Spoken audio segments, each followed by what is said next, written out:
This is Cadillac Unscripted on 1079 CDY. It's sponsored by Independent Bank. Every week at this time, we talk about interesting things going on in the community.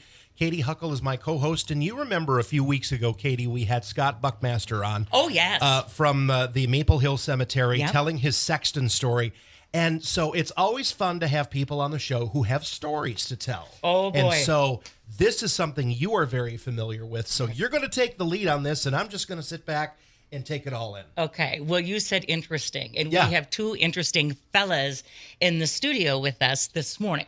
And so I'd like to welcome Garrett Faber and Marty Faber. Welcome, guys. Welcome. Thanks for inviting us, Katie. You bet. So there's a story to tell. And Rich, I'll give you a little backdrop on this. All right. Marty's a neighbor of mine, and Garrett's actually a neighbor of mine. Anyway, we end up getting to be friends, and then I find out that Marty's dad has written this book, and that his sons were instrumental in kind of making it all happen. And so can you tell us a little bit, Marty, about the premise for the book and about your dad's role in the book? Sure. Well, the name of the book, first of all, is Squaw Diaries. My dad, who just passed away earlier this year when he was 17, signed up for a summer manning a fire tower in Montana.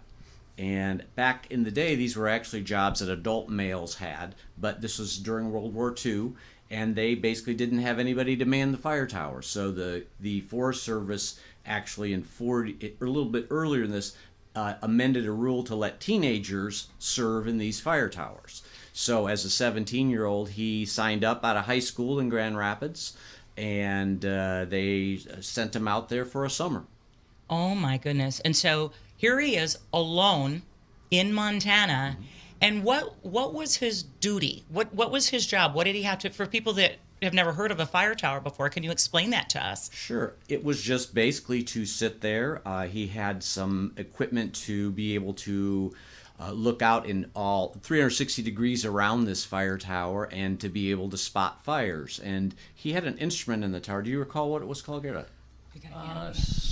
Script something, but Yeah. but basically, they triangulated the fires, so they would get a bearing, look at the fire, get a bearing, and they would call it down to the ranger's office, and the other tower would see it. Right. And that way they could find out where it Yeah, really they could is. compare the numbers from each of the Yes. towers and get the exact position. Yes, and of the that fire. was their sole duty to let them know when a fire was starting. Typically, they're from lightning strikes was the number one reason that they had these fires. That and trains. The trains, right? Sparks from Oh, the sparks from the train. Sure. Well, actually, there were coal trains. There were steam trains Okay. because during World War II, I guess they weren't allowed to have the diesel engines for trains. I guess. Okay. So they were using all the coal trains. So just exhaust from the Yeah, engine. just like the spark coming out of the exhaust and stuff.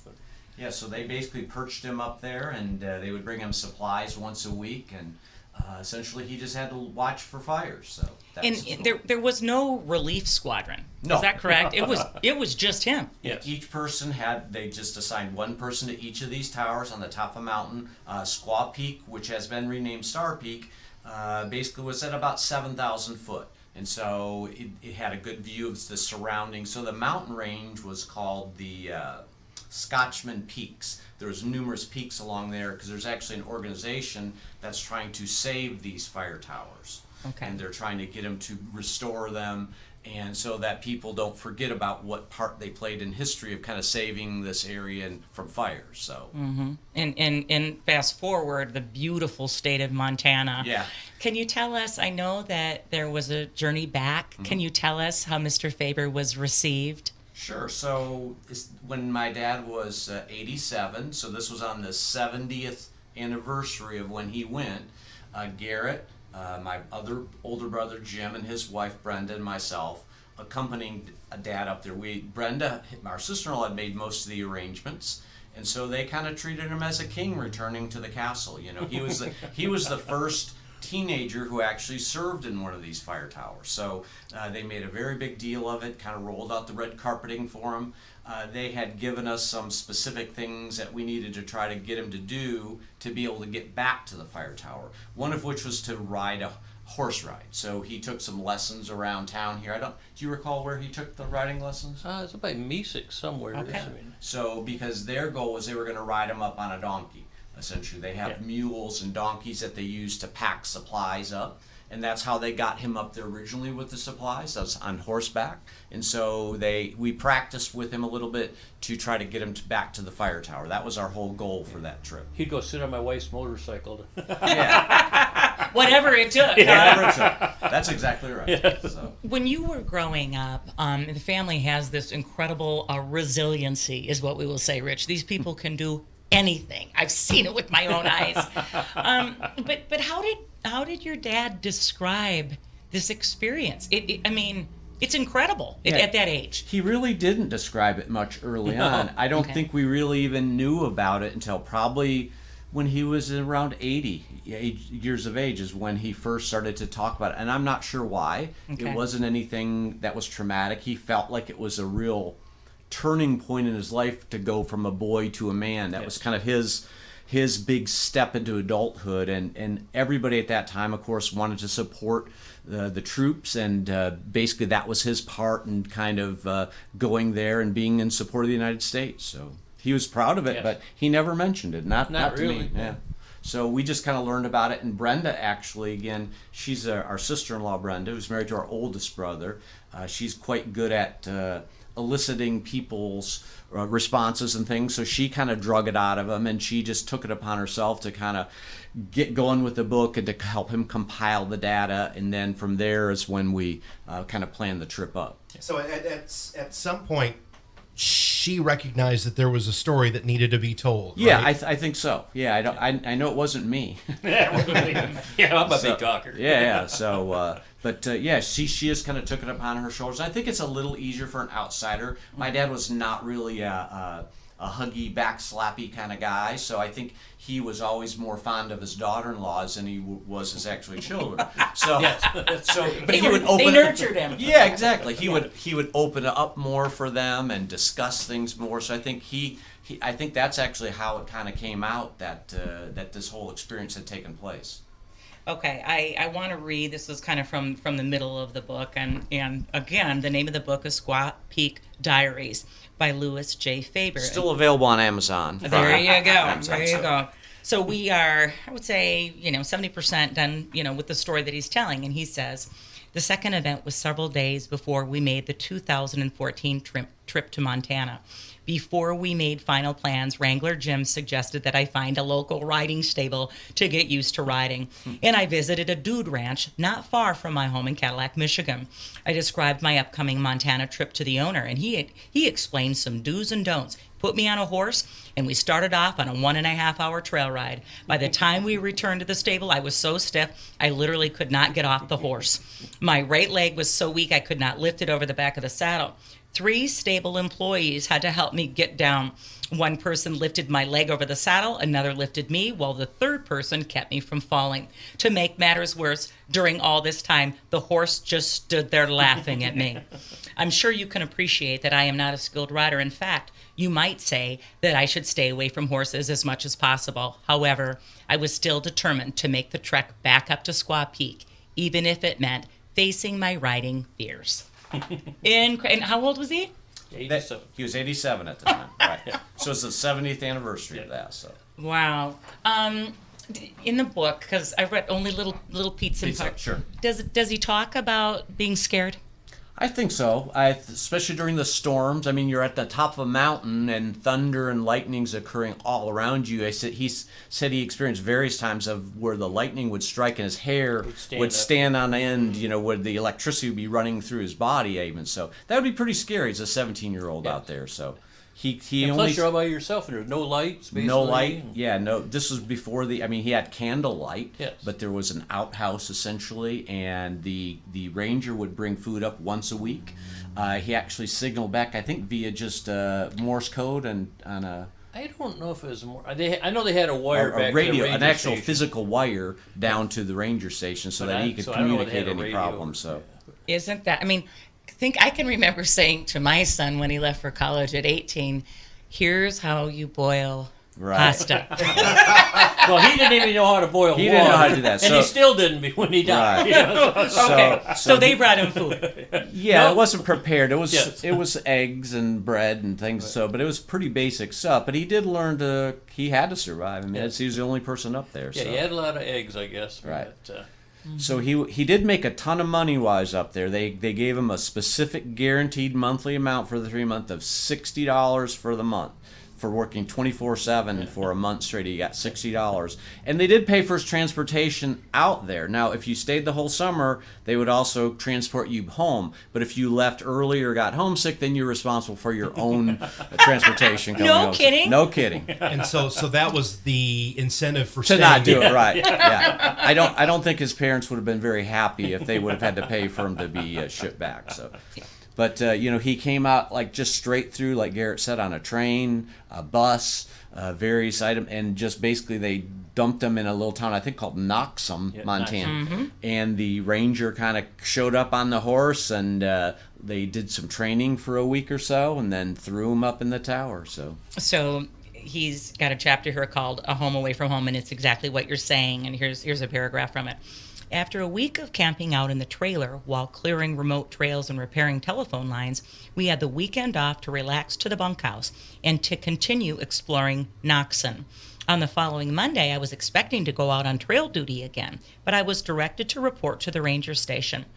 As soon as I walked through the door, I was told, "Go pack up your personal belongings from the bunkhouse immediately. You are going up to your lookout." I was surprised to be leaving so soon. And here he is, in 1945, pack mules headed for Squaw Peak. Yeah. Scary stuff. Yeah. I mean, I'm can you getting the imagine as a chills. kid? Right? Yeah.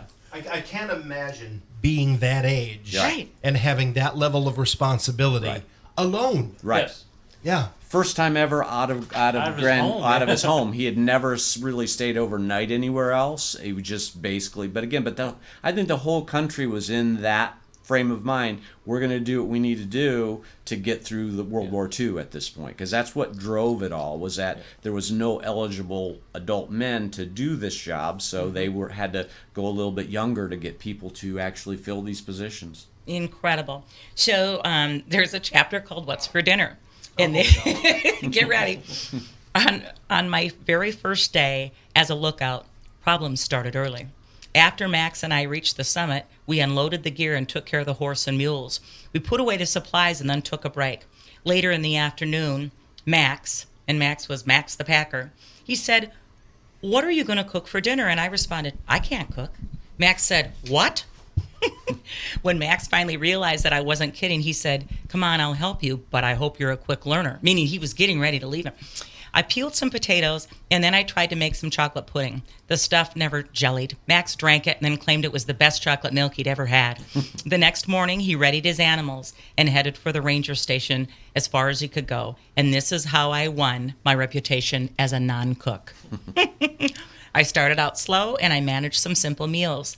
My real help, however, came from two sources: a beginner's recipe book for lookouts and a wonderful secretary at the ranger station. I made frequent phone calls to her as she provided advice and sympathy. So they must have had some type of phone system or radio to call So, back. but you got to hear one of the recipes in the book. It's called pork and bean salad. 1 can of pork and beans, 1 teaspoon of prepared mustard, 1 onion, small one, chopped up. Mix it all together. This is Lou's favorite recipe. Lou's favorite recipe from the Lookout Cookbook, page 27. Have you ever heard of it, Rich? Pork and bean salad. Yeah, I have now. I mean, what are you going to do when you don't have all that much to choose from, right? You've got an onion, mustard, and pork and beans. Marty, by the way, is a pretty good cook, I can tell you.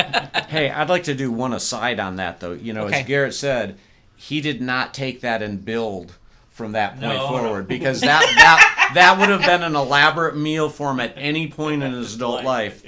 He could not open a can of soup, to my knowledge, Yes. or he wouldn't. Was he alert and aware of the weather after? Oh, sure. Yes. He actually he had originally, so he did join the Army after he graduated from high school, and he was in pilot school. Yes, he's an And Army Air Force, he wanted to be a pilot, but then the war wound down in 45 when they had late 1945. So he actually went to weather school then. So he, I think, was in Puerto Rico then? Yes. Yeah, Fort Ramey. Right. Okay. And so he actually did take an interest in it because of that. So. Yes. Yeah, he talked about, was it Cumulonimbus mammatus or something like so that. some Those weird are cloud. tornado clouds. He I could guess. he could recognize clouds. Correct. Yeah. And cloud formations. Yeah. Because I guess that's all they did in Puerto Rico. They said they'd lay on top of a hangar, watch up in the air, and they'd write down what clouds they saw or something, I guess. But, Yeah, it's neat. There's a photo of him in the middle of the book. In 2015, this is Lou at home in Cadillac, and it says, "I have never regretted my experiences at the Lookout, even though I spent just one season there.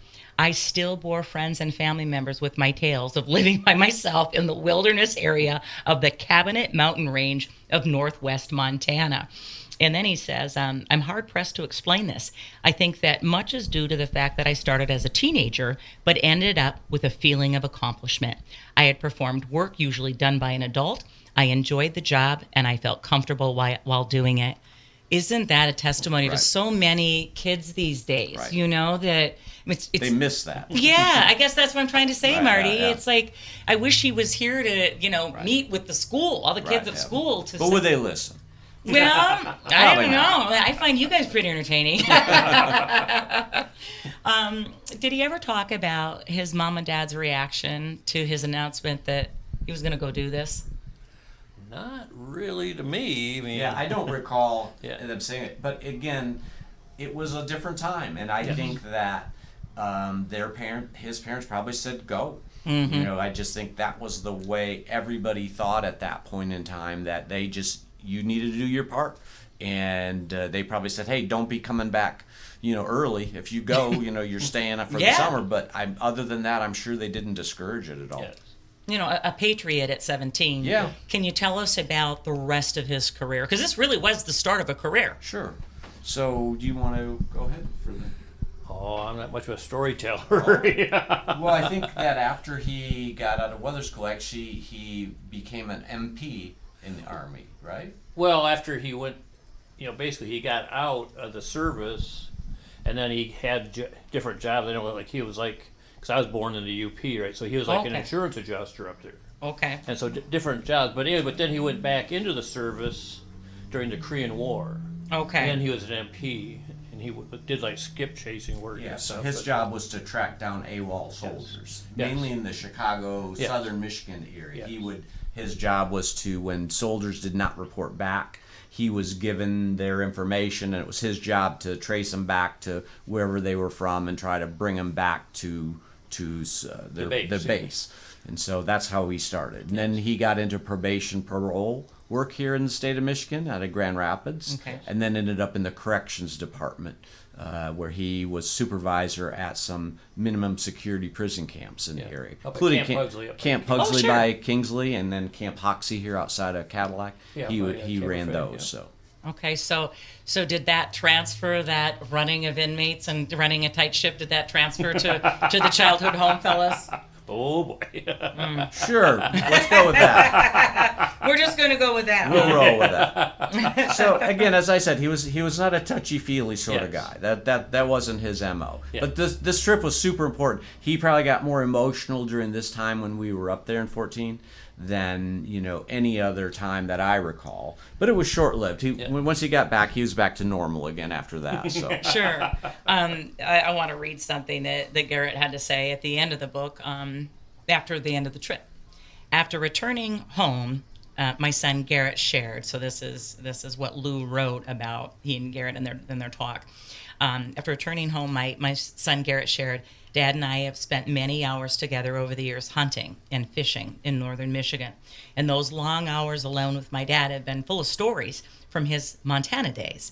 And I've often wondered, how much Dad was exaggerating about his adventures. And now, after experiencing firsthand some of the same things that he encountered 70 years ago, I know that his stories were on the up and up. at least most of the time. It was a great trip. Thanks, Dad. So what an experience to be able to do that with his sons. Right. Oh yeah, it was fun. And it didn't turn out at all like we had planned. Yes. I mean, we had everything planned out, but nothing Yes. happened as it was supposed to. But like so- getting to the top of this mountain is like, and we rode like a 4-wheeler half the way up, right?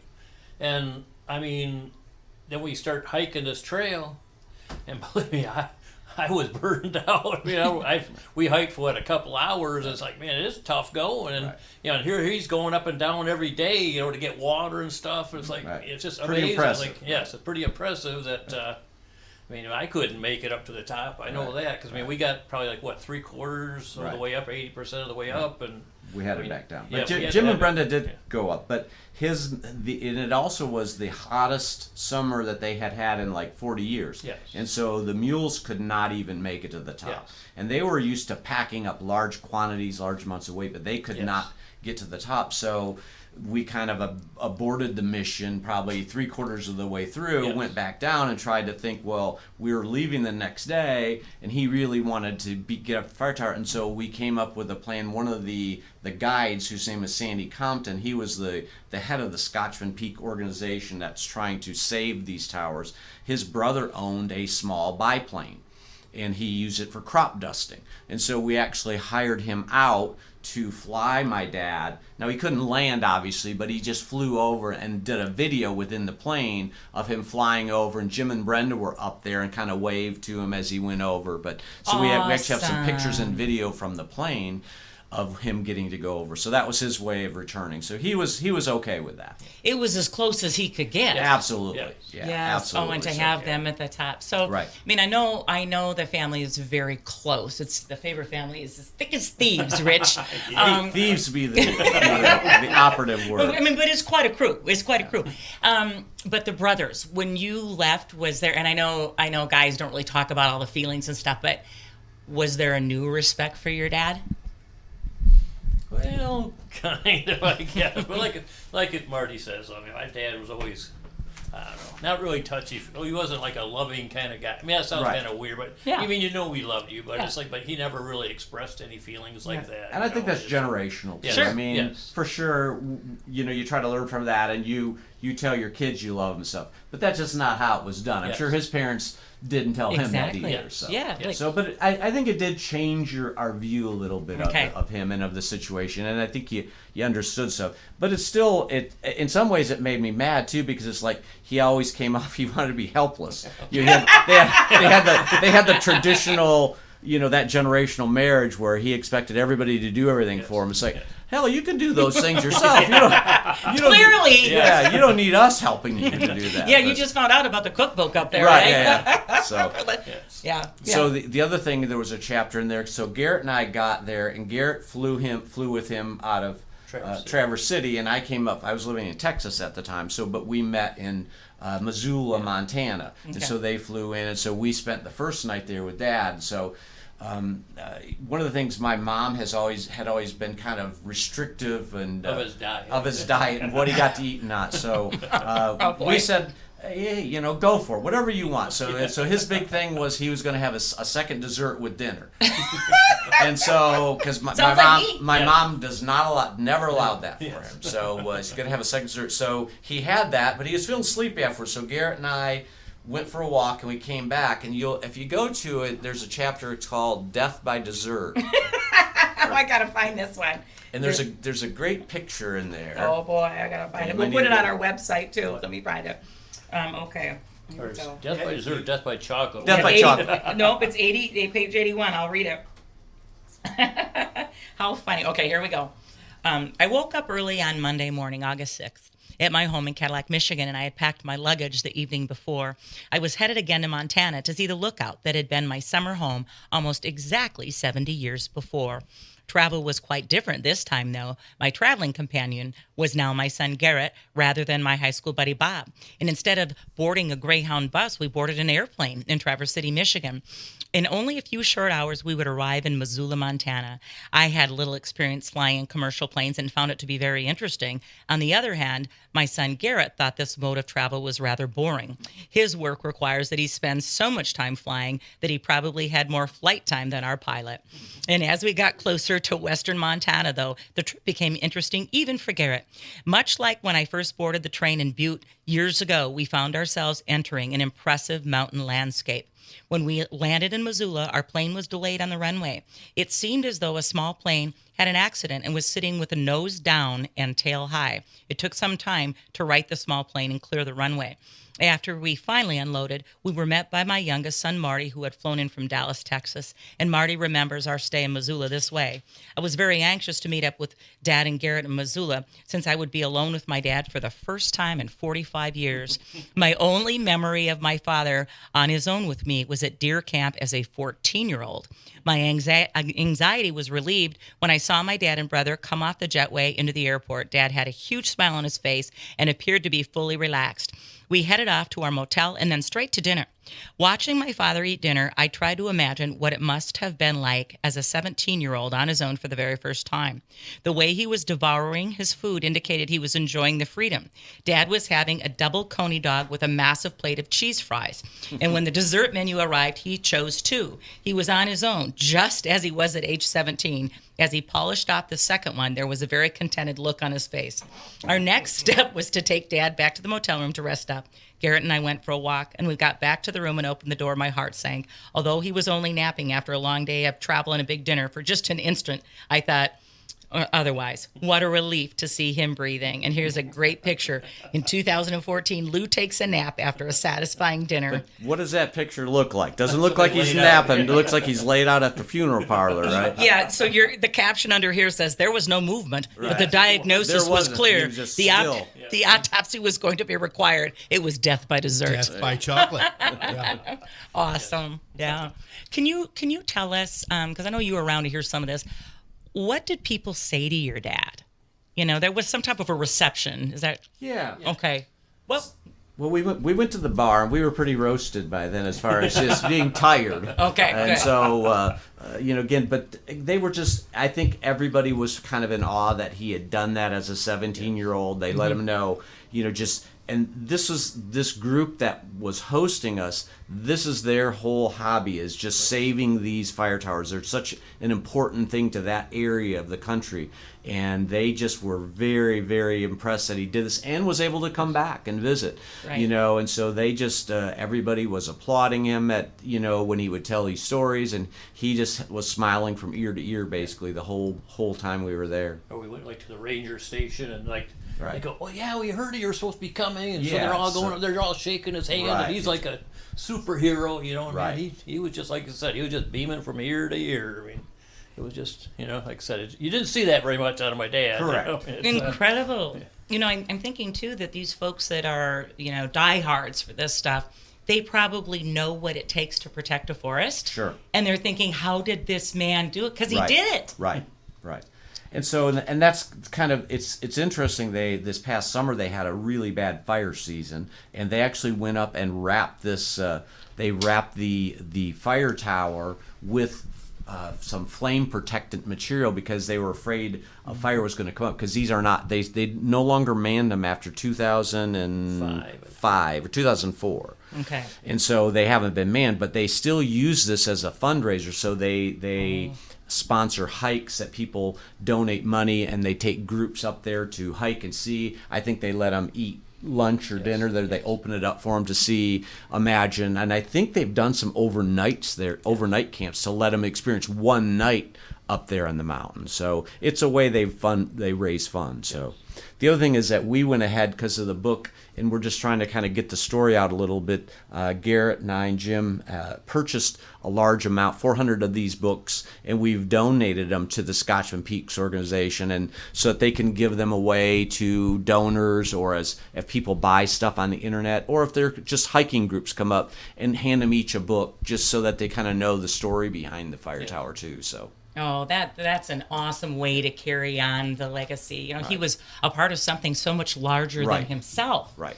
You know, and his legacy continues. You know, Yeah. I wanted to tell you guys I'm sorry about the loss of your dad, and what a tribute to him, and to have you guys still telling this story and passing it on through generations, and protecting a beautiful state and what sounds like a beautiful mountain range. It Oh, is. it is. It's very pretty. So. Yes. And we've heard excerpts from this book, so well read by Katie, but we need to tell people where they can go to find it. Yep. Right. So if you have Amazon Prime, or if you just shop at Amazon, that's the easiest way to get it. You can just put in the search box just Squaw Peak Diaries, and again, it will take you right to the spot. It can be purchased there, or you can go to ScotchmanPeaks.org. That's the organization that is trying to save this group of fire towers on this group of mountains, and they also have copies of it. Also, it can be purchased there. So. They're your neighbors, folks. Two very interesting fellas, Garrett and Marty Faber. Thank you so much for being with us Thank you for today. the invite, Katie. Yes, and telling the story of the Squaw Peak Diaries, written by Louis J. Faber. Thank you. What a story. Cadillac Unscripted is sponsored by Independent Bank. Join us next week, same time, same station, for some more local chat here on 107.9 CDY.